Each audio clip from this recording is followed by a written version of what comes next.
اما ستاپ بعدی و سومی که داریم تو والیوم پروفایل ها و استفاده میکنیم، استفاده از خود پی او سی ها هست یا پوینت آف کنترل. که خب همونطور که میدونید پی او سی ها بیشترین حجمی هستن که در واقع توی والیوم پروفایل ها وجود دارن و یکی از مهمترین اجزای والیوم پروفایل ها هستن. که خب بیشترین حالا استراتژی هم که حالا استفاده میشه و حالا تعریف میشه، خب اون استراتژی اولیه والیوم پروفایل توش پی او سی دخیل هست و خب خیلی معتقدن که پی او سی مهمترین جزء یک والیوم پروفایل هست. هرچند که ما میدونیم که پی او سی هم فقط یکی از اجزای والیوم پروفایله و صرفا نمیتونیم بگیم واقعا مهمترین جزء والیوم پروفایل پی او سی هست، چرا که خب همونقدر که پی او سی مهم هست، گفتم های والیوم نوت ها و لو والیوم نوت ها، حتی ولیو اریا ها، تمام اینا میتونن مهم باشن و پی او سی فقط یک جزء مهم هست که نشون دهنده بیشترین خب حجمی هستش که در یک نقطه‌ای که شما والیوم پروفایل داری انجام شده. اما قبل اینکه حالا در مورد این پی او سی صحبت کنم، یه چیزی رو که حالا یادم رفت بهتون بگم توی بحث قبلی، این هستش که شما میتونید از خود این های والیوم نوت ها یا لو والیوم نوت ها به صورت تک به قولی حجمی استفاده کنید یا مثلا تک کلاستری استفاده کنید، یعنی مثلا فقط اون های والیوم نود یا فقط اون لو والیوم نودی که دارید رو نظر بگیرید، یا اینکه میتونید اصلا بیاید به صورت یک باکس هم ترسیم کنید و برای خودتون به قولی نواحی سپلای و دیمان در بیاد با استفاده از اینها. خب این استفاده هستش که خب خیلی از والیوم پروفایل دارن میکنن و خب مناطق خوبی هم انصافا میده. که در واقع این چیزی که حالا میخوام بهتون بگم دقیقا همون شبیه همون چیزی هستش که خب اون اندیکاتوری که ما داریم این کار رو به صورت اتومات برامون داره انجام میده و همونطور که بهتون گفتم چون اون کد نویسی که اون اندیکاتور شده اون بیسش بر مبنای یک بیس در واقع بر اساس استفاده از حجم ها هست و در واقع اون استراتژی و اون کدی که تعریف شده، اون بیسی که توی این کد بوده مثل این اصلی بوده که بر اساس حجم هست. برای همین شما میبینید این مناطقی که در واقع اندیکاتور هم ترسیم میکنه خیلی شبیه این باکس هایی هستش که ما با استفاده از والیوم پروفایل ترسیم میکنیم و به این شکل استفاده میکنیم که شما زمانی که مثلا یک ناحیه پر حجم داری، حالا چه خود پی او سی باشه چه مناطق دیگه مثلا مثل اینجا باشه، فرقی نمیکنه، شما میای و اون لبه ای که به قول اجی که حالا بیشترین حجم شروع شده ازشو در نظر میگیری، باکس تو میرزی اونجا تا کجا؟ تا دقیقاً اج بعدی که بیشترین حجم داشتی. که مثلا اینجا اگه بخوایم ترسیم کنیم میشه مثلا تقریبا این ناحیه میشه تقریبا اینجا حالا اینجا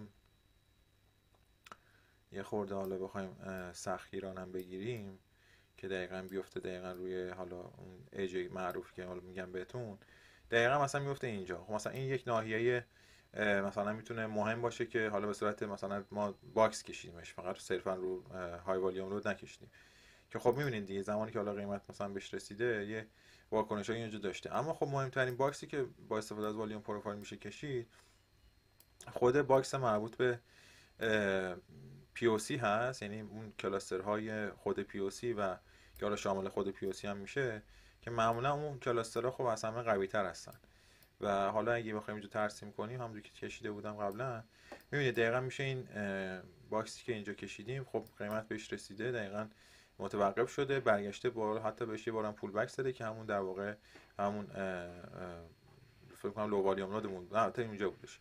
اما خب ببینید دقیقا به این باکس دوباره برگشت کرده، از اینجا یه بالا زده، دوباره اومده پایین و الان هم که حالا داره بهش دوباره پول بک زده و اومده پایین.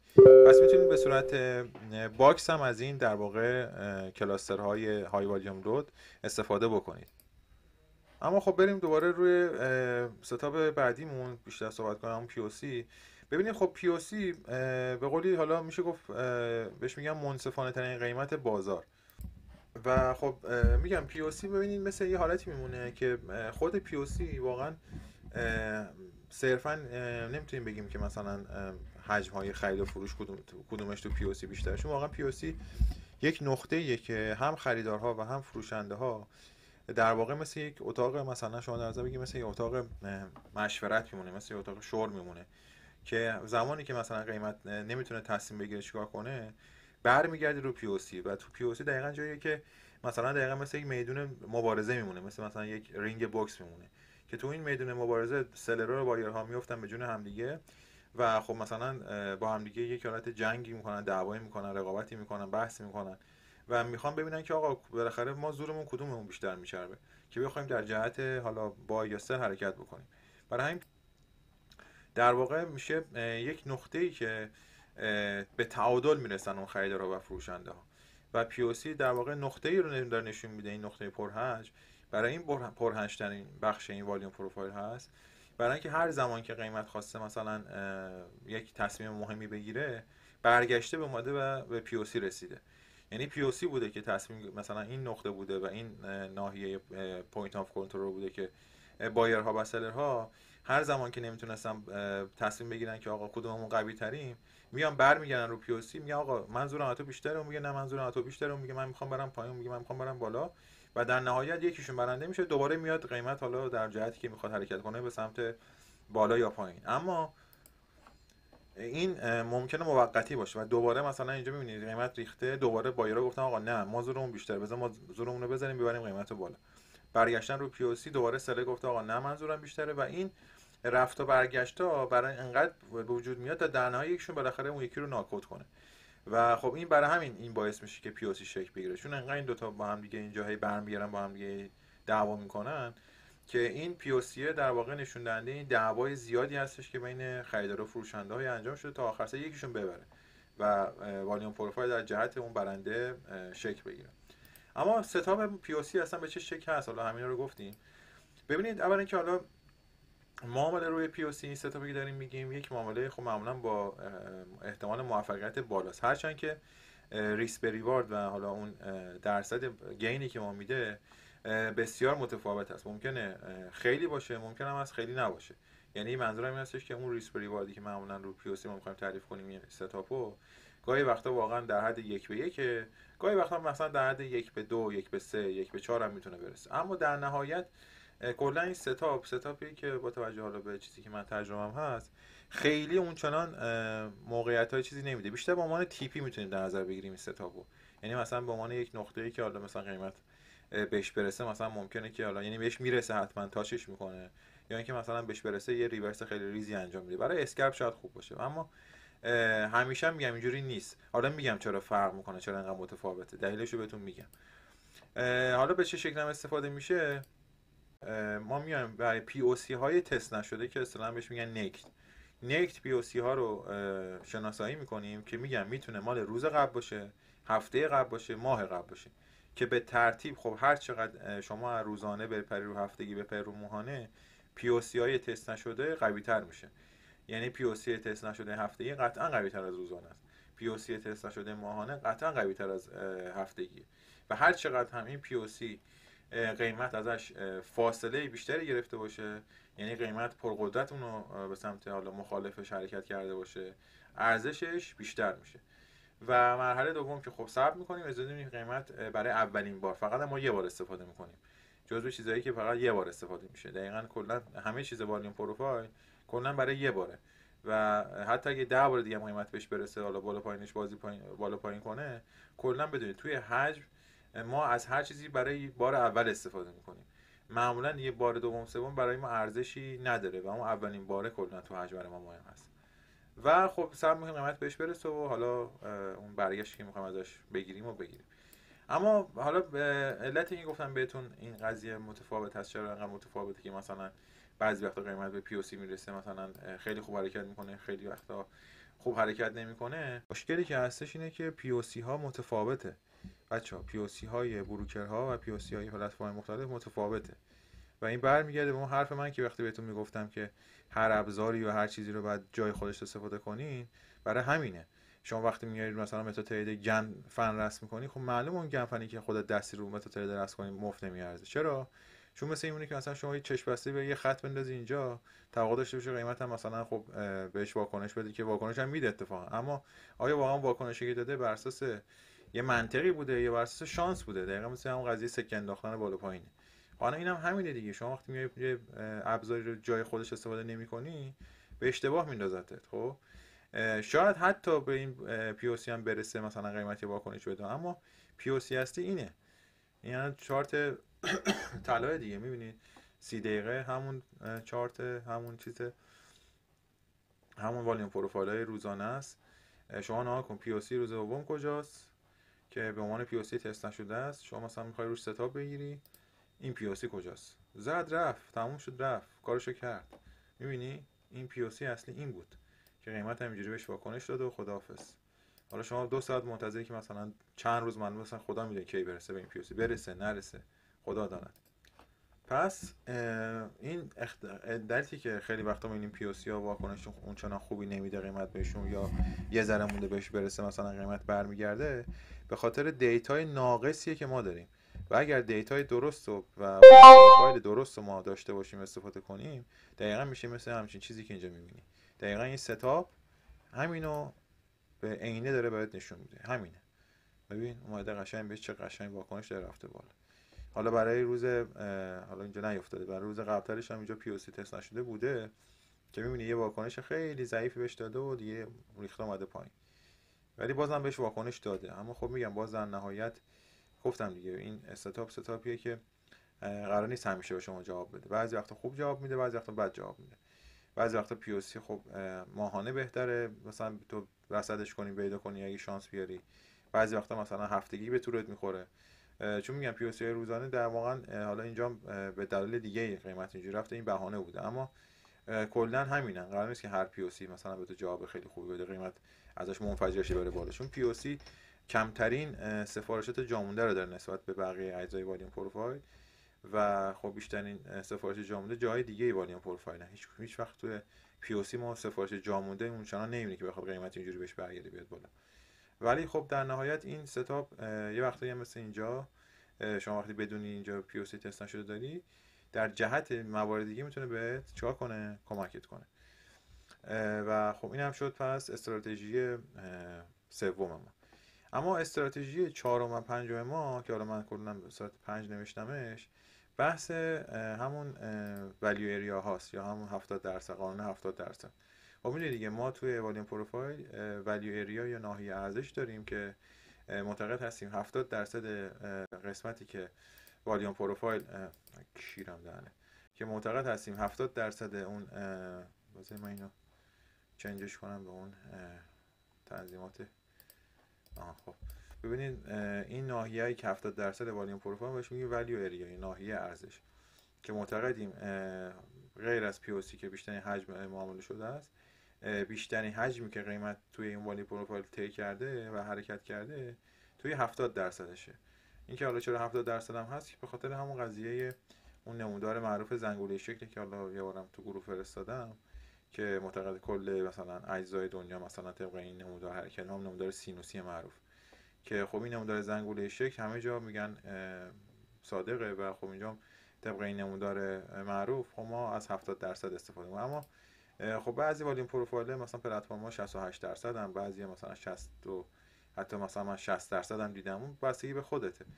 بعضی میان اصلا یه ستاپ تعریف کردن مثلا والیوم پروفایل 90% هم استفاده میکنن. حتی یکی بود که حالا مثلا این حرکت رو میکرد، نمیدونم دقیقاً چه جوری استفاده میکرد، ولی یادم مثلا میگم من ولیوره گوشم مثلا رو 90%. اون دیگه بستگی به خودته. اما چیزی که نرمال تیم هم 70%. و خب حالا ستاپ هایی که میشه از ولیو اریا ها گرفت این هستش که خب اولین ستاپ و ساده ترین ستاپی که همه جا دیگه بلدن و هر کوی و برزنی همه مثلا میگن اینه که خب مثلا خب شما و ولیو اریا ها میتونی به عنوان نواحی مثلا ریورسی استفاده کنی توی والیوم پروفایل، که این فقط مال زمانی هستش که شما یه بازار رنج داشته باشی.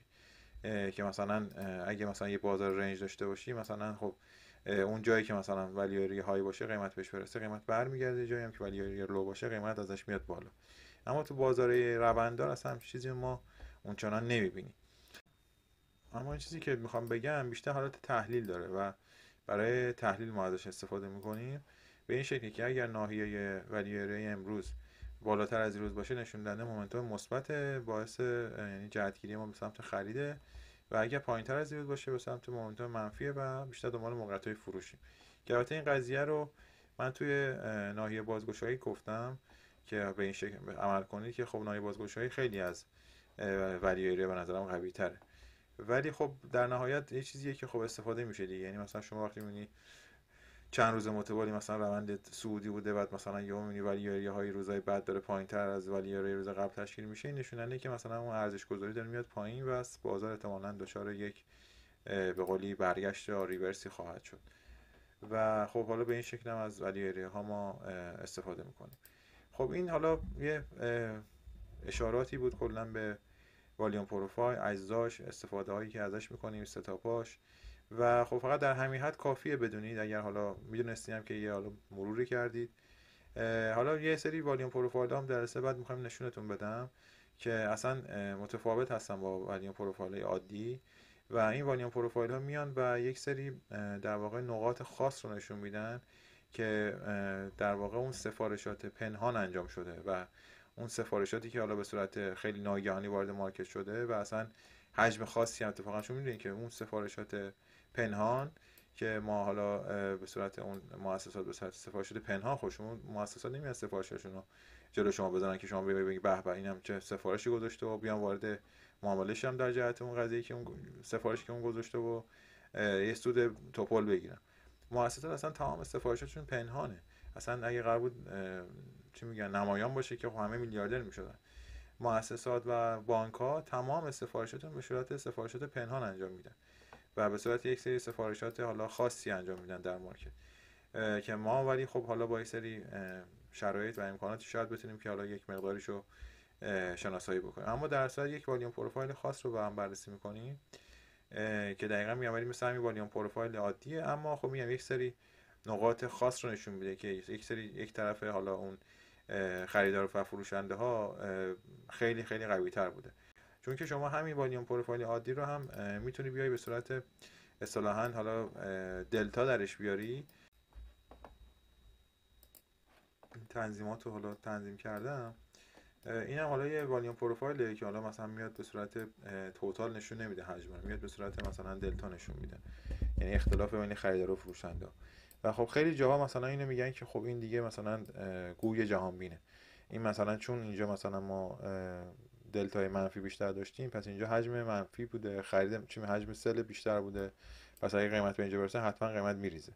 یا مثلا چون چه میدونم قیمت مثلا وقتی که اینجوری داره مثلا شما مثلا به صورت چه میدونم حتی اینو تک کندلی هم بندازی، یعنی مثلا بیای حالا بذار من اینو بندازم، میان مثلا میان یورسکیو تک کندل میندازن بعضی از زرنگا و میگن که مثلا خب شما بیا مثلا اون سفارشات رو نگاه کن، ببین اینجا همه سلرن، مثلا میبینی اینجا تقریبا همه سلرن، یه دلتای منفی بیشتره، فقط یه ذره دلتا مثبت داریم، پس اینجا همه فروشندن. یا مثلا شما بیا بنداز اینجا ببین مثلا چه خبره، بیا مثلا بنداز اینجا ببین مثلا همه سلرن یا بارگرن. الان مثلا خب تو از چی میخوای از این بفهمی مثلا الان خب چی شد الان مثلا چون اینجا مثلا اینجا که تازه سلش بیشتره باز دوباره دیگه میبینی اینجا داره دلتای منفی بیشتره، یعنی چرت و پرت، یک کلام بهت بگم چرت و پرت. چرا؟ چون اصلا این دلتایی که این والیوم پروفایل به صورت دلتا نشون میده منفی و مثبت اصلا ربطی نداره به اینکه مثلا اینجا حتما سله. بله خب اینجا یه کندل منفی، قطعا سفارشات خب شاید فروش بیشتر بوده دیگه. اما اینکه مثلا تو بگی چون اینجا مثلا دلتا منفی، دلتا والیوم پروفایل، پس وقتی قیمت میرسه به اینجا حتما مثلا بعد این برگردگی بیاد پایین، اصلا ربطی نداره. چون این دلتا، این میگم حالا یه بحث جلسات بعدمونه، شما بای لیمیت، سل لیمیت، استاپ بایر، استاپ سلر رو اصلا باید بدونید چی هستش. استاپ سلر جنسش از جنس بایه، استاپ بایر جنسش از جنس سله. متوجه چی میگم؟ یعنی زمانی که شما میبینید مثلا توی مثلا اسک داره قیمت مثلا مثبت میشه، مثلا یه مثبت شدیدی میخوره، سویپ میکنه، در واقع استاپ سلر خورده که جنسش از بایه. متوجه چی میگم؟ یعنی این دلتای منفی که وجود داره اینقدر مثلا قوی ممکن باشه، ممکن هستش که در واقع اون به قولی چی میگن سفارشات پنهان یک بایر باشه که مثلا اومده به شکل دلتای منفی داره برای شما نشون داده میشه. و حالا این مباحث کلا خیلی مباحث حالا این مقدار پیچیده ایه، بعد بریم توی بخش بعدی در موردش صحبت کنیم. اما در نهایت خواستم بهتون بگم این که شما فکر کنید مثلا بیای یه والیوم پروفایل بندازی یا مثلا بذاریش رو دلتا و مثلا بگی آقا اینا دیگه خرید و فروش رو من دارم میبینم، بعدم بگی من استاد والیوم هم اینا، کلا بهت بگم که خیلی پرتی، خیلی پرتی. اون دوست عزیزی که حالا میاد اینا ادعا رو میکنه و حالا من توی که حالا این کانال هستم که حالا یه نفر هست اینو داره استفاده میکنه و میگه به این شکل، و خواستم بگم که چی میگن قطره ای از دریا فهمیدی و حالا داری میگی که آقا من تا تهش. من گفتم حالا تو گروه هم مثال زدم، مثل اینه که بگی من تا اول راهنمایی خوندم ولی مثلا جبر و حسابان کنکورم درس میدم. خب دیگه خودتون حساب کنین دیگه منظورم چیه. خیلی خوب، اینم از والیوم پروفایل. حالا میگم جلسات بعد میریم سراغ مباحث پیشرفته تر و سخت‌تر یکم و سعی میکنیم که حالا برای بچه‌هایی که دارن توی قسمت والیوم هستن بهشون اون یواش یواش چیزایی که حالا خیلی فقط برامون مهم هست بیشتر و ازشون استفاده میکنیم و بهشون بگیم و خیلی دیگه حالا رو چیزای دیگه ای که هست تمرکز نمیکنیم، چرا که میگم خیلی به دردمون نمیخوره. خیلی مباحث والیوم پیشرفته است، چی میگن، زیاد و گسترده است، اما ما فقط اون چیزایی که کاربردی باشه رو بهتون میگیم. ولی خب میگم این ستاپ های استفاده از والیوم پروفایل رو حتما باید میدونستین، چون که بیس خیلی از موارد برمیگرده به همین چیزای مربوط به امروزی که گفتم بهتون. ممنونم ازتون، تا جلسات بعدی.